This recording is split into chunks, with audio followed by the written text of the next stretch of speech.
Mr. Deputy Speaker, in Malay, please. Keputusan untuk memansuhkan Seksyen 377A Kanun Keseksaan dan meminda perlembagaan untuk melindungi definisi perkahwinan dan undang-undang serta dasar yang berasaskannya daripada cabaran undang-undang tidak dibuat dalam sekelip mata.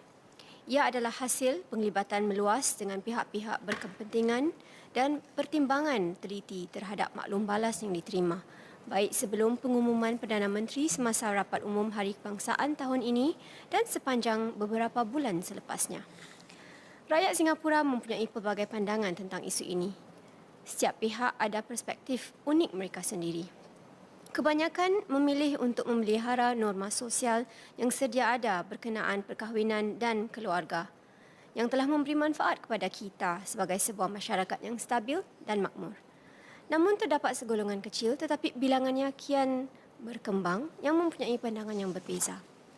Ramai daripada mereka adalah daripada golongan belia yang mempunyai pendedahan dan pengalaman yang berbeza. Mereka mempunyai pandangan mereka sendiri mengenai perkara ini. Sejak kali terakhir isu ini dibahaskan di Parlimen pada tahun 2007, sikap dan pemikiran masyarakat telah berubah dan kita boleh menjangkakan ia akan terus berubah dalam dekad-dekad mendatang. Bagi pihak pemerintah, kami berusaha untuk mendapatkan kedudukan yang berhati-hati dan mengimbangi pelbagai perkara dalam isu yang sensitif dan sukar ini. Satu kedudukan yang boleh diterima oleh sebahagian besar masyarakat walaupun ia tidak memenuhi setiap keinginan mereka. Oleh itu penting bagi kami untuk mendengar pelbagai pandangan daripada segenap lapisan masyarakat Singapura, termasuk daripada masyarakat Melayu Islam. Saya telah turut serta dalam beberapa sesi-sesi dialog yang melibatkan badan-badan Melayu Islam mengenai hal ini. Saya faham dengan keprihatinan dan kerisauan mereka. Secara peribadi, saya juga telah mendekati pelbagai kumpulan dan ramai individu daripada masyarakat Melayu Islam kita untuk membincangkan isu ini dalam sesi-sesi perbincangan kumpulan kecil dan tidak formal. Saya ingin mengucapkan terima kasih kepada para peserta atas kejujuran dan sikap berani mereka untuk menyertai dialog-dialog ini. Saya ingin berkongsi beberapa pandangan yang telah disampaikan bagi manfaat anggota Dewan. Ada yang daripada komuniti homoseksual berkongsi dengan saya tentang kisah mereka berdepan dengan diskriminasi, dipulaukan, malah diancam oleh orang yang paling rapat dengan mereka, termasuk rakan-rakan dan ahli keluarga. Tiada siapa pun patut diperlakukan sebegini, terutamanya dalam masyarakat kita, di mana keluarga dan masyarakat memainkan peranan penting dalam kehidupan seharian kita. Itulah sebabnya mengapa ada beberapa individu, walaupun mereka tidak mengamalkan gaya hidup homoseksual, merasakan kita tidak harus menyisihkan golongan ini. Mereka merasakan kita perlu bersikap terbuka, walaupun kita berbeza pandangan, supaya golongan homoseksual dapat menjalani kehidupan mereka sendiri dengan selamat.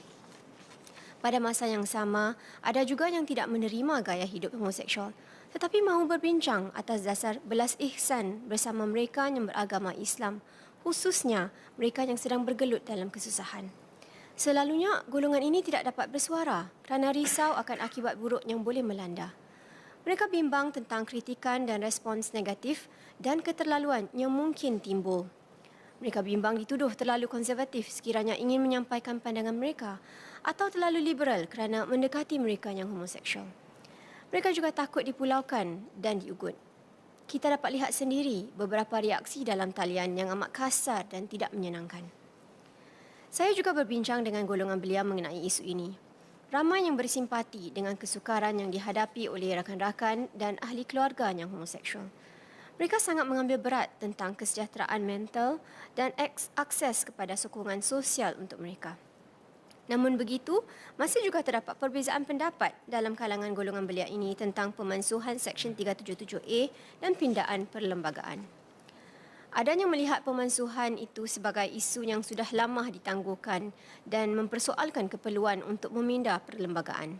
Yang lain, sama ada mereka berpegang kepada prinsip agama atau tidak, bimbang tentang kesan pemansuhan ini kepada norma sosial yang kita hargai dan struktur keluarga yang tradisional.